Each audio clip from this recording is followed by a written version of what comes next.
I couldn't believe what I was hearing. Amy, your birthday is cancelled. Your sister's upset, and we can't ruin her mood. My dad's voice was calm, almost casual, but it hit me like a punch. 18 years I'd waited for this day, and now it was gone, swallowed by my sister's selfish tantrum. My name is Amy, and for as long as I can remember, I've been careful not to upset anyone, except apparently, myself. My sister, Claire, had always been the favorite. Dad hovered around her like a personal bodyguard, ignoring my accomplishments and brushing off my feelings as if they were minor inconveniences. But today, the line was crossed. The house smelled faintly of burnt toast and perfume, Claire's favorite combination, and the hallway echoed with her laughter as she spun in front of the mirror. I could feel the tension pressing down on me, thick and suffocating. Dad didn't even look at me, he just nodded toward Claire and said, "Let's keep the peace, Amy." Keep the peace? I wanted to scream, to throw something, anything, but instead I swallowed my anger and my disappointment. I remembered the nights I spent planning my birthday, the playlist I curated, the decorations, the guest list. I had dreamed of this day as a turning point, my first step into adulthood, my celebration of surviving high school, of finally being recognized. And now it was stolen from me by the two people I trusted the most. "Maybe you'll understand when you're older," Dad added, like my feelings were some teenage phase that would pass. But I wasn't a child anymore. I was 18. I deserved to be seen. To be heard. Claire, of course, barely noticed me. She was too busy practicing a fake smile, the one she used to get exactly what she wanted. And there I stood, invisible in my own home, watching my birthday vanish into someone else's selfish little drama. I stepped into my room, slamming the door so hard I felt the frame shake. My heart was racing, my mind spinning with every injustice, every memory of being second, overlooked, compared. I didn't just feel hurt, I felt awake. Something in me had shifted. As I stared at my reflection in the mirror, I realized that maybe it was time I stopped waiting for recognition from my family. Maybe it was time to watch. To learn. To plan. And most importantly, to act. Outside my bedroom door, laughter floated through the halls. Everything seemed normal to them. But I knew better. I could see the cracks forming, the hypocrisy hiding behind smiles and family traditions. And I had a front row seat. High-voltage subtle unease lingered, a quiet tension that hinted this was only the beginning. The next morning, the house felt different, smaller, somehow, like it was closing in around me. Breakfast was a silent performance. Dad poured coffee for Claire first, offering me a polite nod as if I were some invisible guest at my own home. Claire smiled that practiced smile, but her eyes darted to Dad whenever he whispered something under his breath. I noticed. It was the first tiny red flag. Dad didn't usually whisper. And when he did, it was never about me. By mid-morning, the phone calls started. Claire's phone buzzed incessantly, Dad answering one, her sneaking another. Bits of laughter, hushed voices, and words I couldn't catch floated through the hall. Something was off. I tried to ask Dad, casually, about the calls. He brushed me off with a vague, "It's just school stuff." But the way he avoided my gaze made my stomach twist. Even my friends started noticing. Texts came in, "Are you okay? What happened to your party?" I forced a smile, but every message felt like salt in a wound. I couldn't explain it, not yet, not without sounding crazy. By afternoon, another red flag appeared, subtle but unmistakable. Dad had given Claire a gift early, a new phone, the latest model, wrapped in glittery paper, with a note that said, "For my perfect girl." I stared at it, disbelief churning into anger.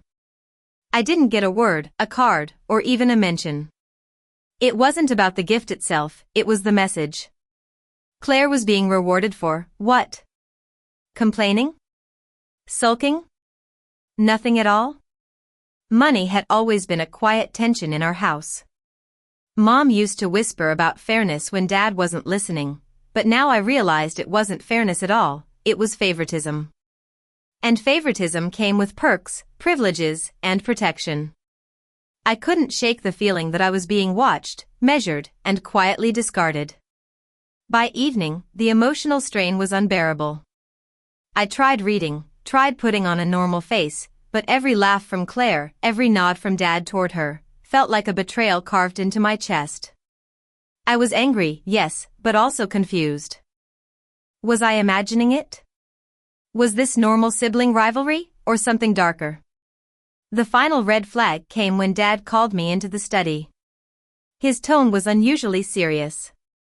He handed me a list of chores, my weekend, reorganized down to the minute, while Claire was excused from everything. Just helping the family run smoothly, he said. But the words felt hollow. The favoring, the secret calls, the gifts, it was all adding up. And for the first time, I couldn't ignore it. Something was happening behind the scenes, and I wasn't part of it. I didn't know what, or why, but I could feel the shift, the invisible line between family love and betrayal, and I was standing on the wrong side. High-voltage unease settled deeper. Trust was cracking. And Amy Vami was finally starting to notice. That night, I couldn't sleep. The house was quiet except for Claire's soft snores drifting down the hallway, so I crept into the living room, needing to clear my head. Dad's laptop was open on the coffee table, unlocked, almost inviting me. I shouldn't have looked. I knew it. But curiosity is a dangerous thing. One file caught my eye: birthday budget, Amy 18th versus Claire. My stomach dropped. I opened it. Numbers, gift receipts, and transfers. Large sums of money earmarked for my birthday party had been quietly redirected. Claire's surprise gift wasn't a gift at all, it was my money. My carefully saved allowance and Dad's birthday fund for me had vanished into Claire's hands. I froze. Heart pounding. Rage bubbling. I had trusted them, trusted my dad to celebrate me, to finally honor my milestone. And they had stolen it.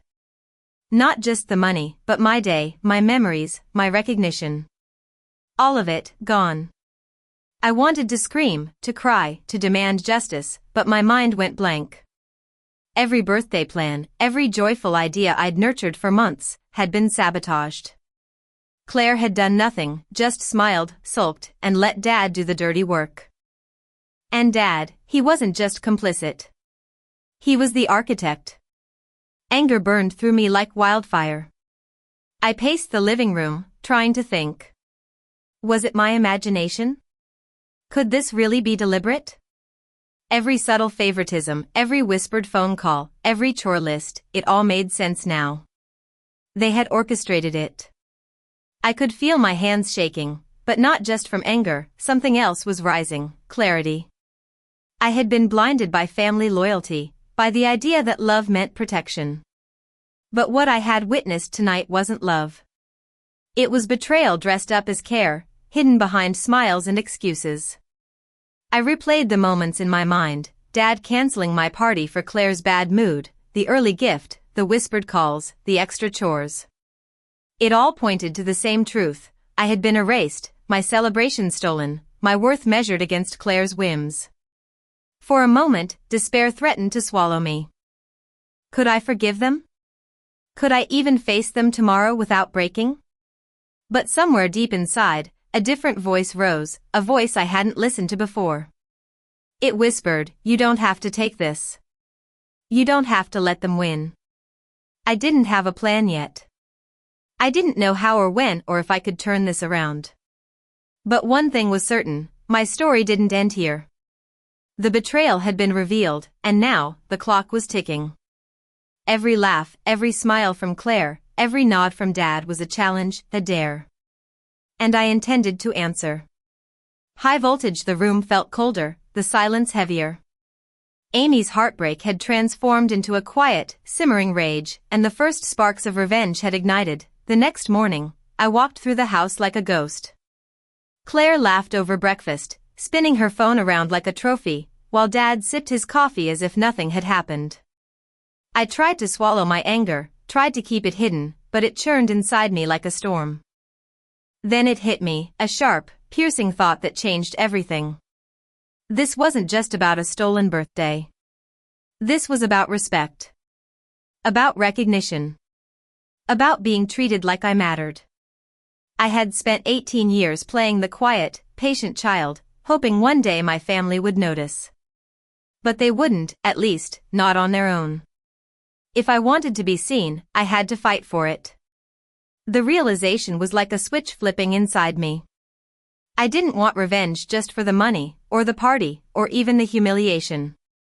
I wanted justice, for me, for my worth, for the 18 years I had been overlooked. My hurt began to transform into something sharper, focus, determination, a quiet strength I hadn't known I possessed. I spent the day observing them, carefully, silently. Claire continued to flaunt her gifts, her special treatment, oblivious to my growing awareness. Dad still hovered over her, offering praise I had never received. But now, I saw the cracks in their armor. The favoritism was obvious, predictable even. They had patterns, weaknesses. And if I learned them, I could turn the tables. I remembered the night I had discovered the stolen birthday money. The way the numbers were hidden in plain sight, Dad had assumed I wouldn't notice, that I would accept the injustice quietly.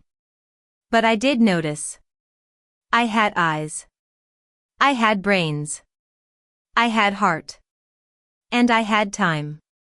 By evening, I had a plan, not a full strategy yet, just the first seeds. I would watch, gather evidence, understand their moves. I wouldn't react impulsively, wouldn't let anger cloud my judgment. Instead, I would turn it into power. Every sneer, every laugh, every whisper became fuel. As I sat in my room that night, I looked in the mirror. For the first time, I didn't see a hurt, overlooked girl. I saw someone ready to act, someone who would no longer be ignored or erased. Claire and Dad had underestimated me. They thought my silence was weakness. But silence can be dangerous, it can be patience, observation, preparation. And that's exactly what it was now. High voltage, the fire inside me had shifted from pain to purpose. Amy wasn't just a victim anymore, she was a strategist, a silent force gathering strength. And when the time came, they would see just how wrong they had been. Once I made the decision to stop being silent, everything around me sharpened.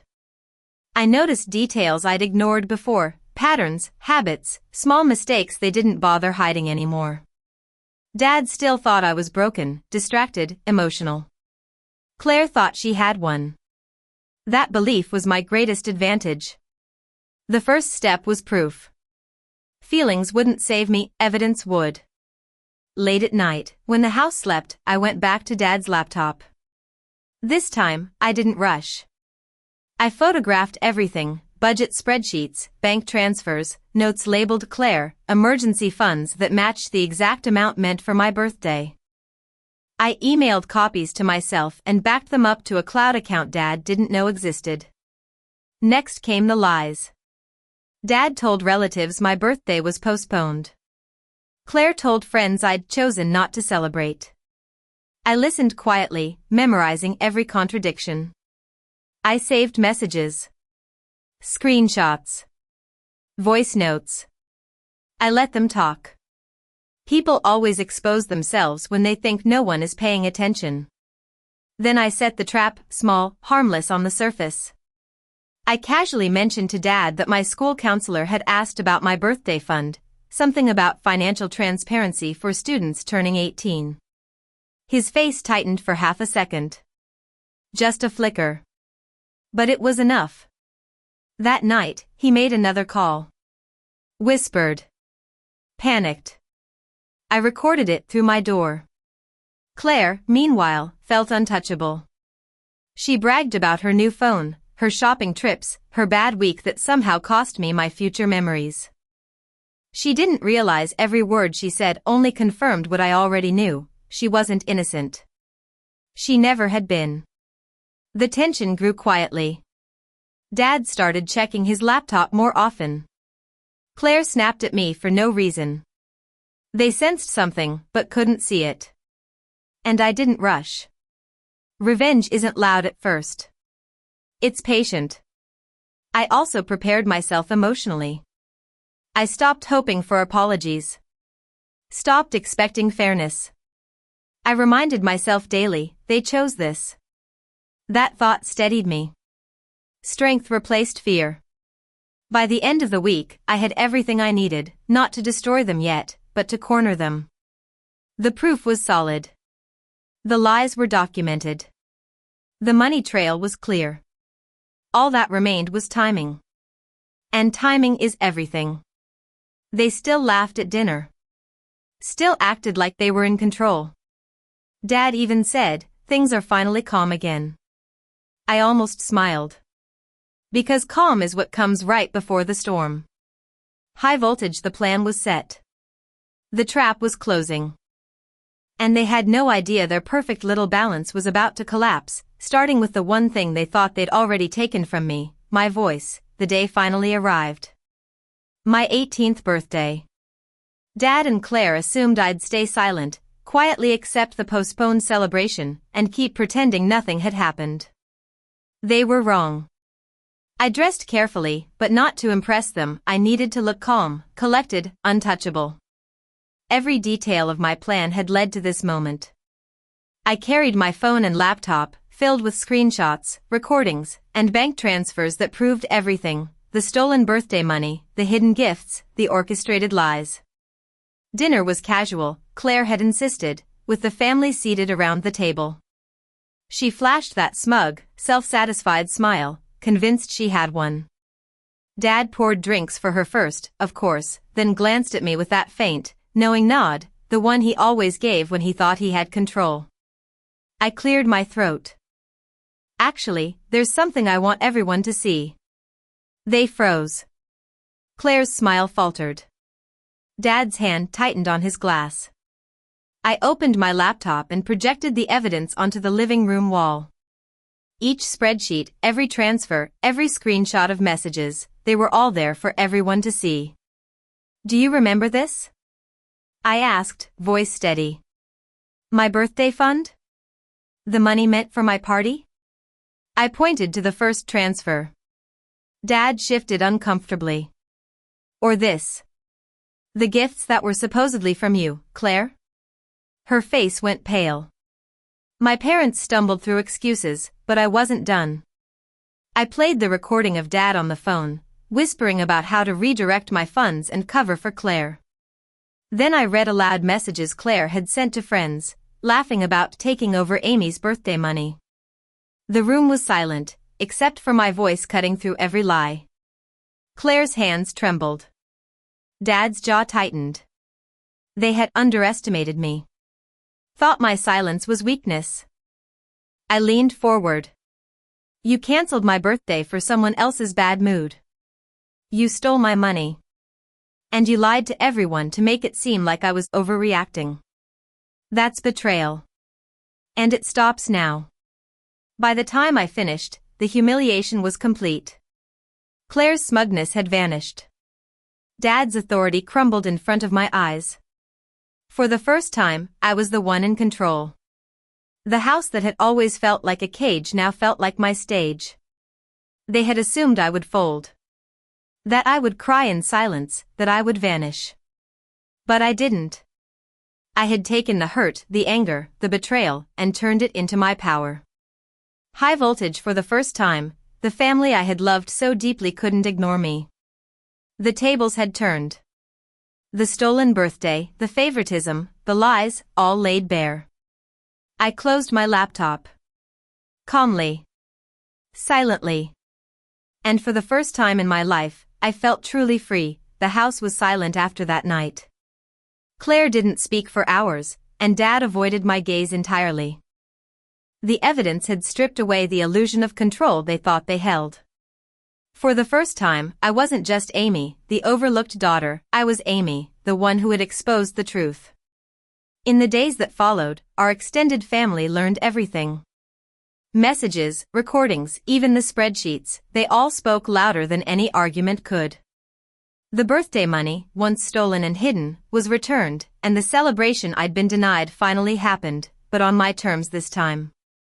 Invitations went out, decorations hung, and I walked into the room with a quiet confidence that no tantrum or favoritism could shake. Dad tried to apologize. Claire tried to explain. But apologies felt small against years of neglect and deceit. They had learned a hard lesson: betrayal has consequences, and power built on favoritism and lies is fragile. I didn't gloat. I didn't need to. Watching them realize their misdeeds for themselves was satisfaction enough. I had claimed my voice, my dignity, and my rightful recognition. I felt stronger, freer, unstoppable even. I also realized something important: betrayal hurts, yes, but it can also awaken strength you didn't know existed. I was no longer just a victim of my family's favoritism. I had turned the hurt into strategy, the heartbreak into action. That's a lesson that will stay with me forever. And viewers, if you've ever been ignored, overlooked, or betrayed by someone you trusted, take this to heart: it's not weakness to feel hurt. Weakness is letting others decide your worth. Stand tall. Observe. Plan. Take control. Your moment of justice is waiting. Claire and Dad had believed they could erase me, silence me, make me small. But what they didn't know was that every slight, every unfair word, every stolen smile had been fueling my determination. And in the end, the one they underestimated the most, the quiet, overlooked Amy, had won. High-voltage poetic justice, in its finest form, is quiet, patient, and inevitable. And as I looked around at my birthday celebration, surrounded by friends who actually saw me, I whispered to myself, those who steal your light will one day watch it shine brighter than ever, right over their heads. If you've ever faced betrayal like this, I want to hear your story.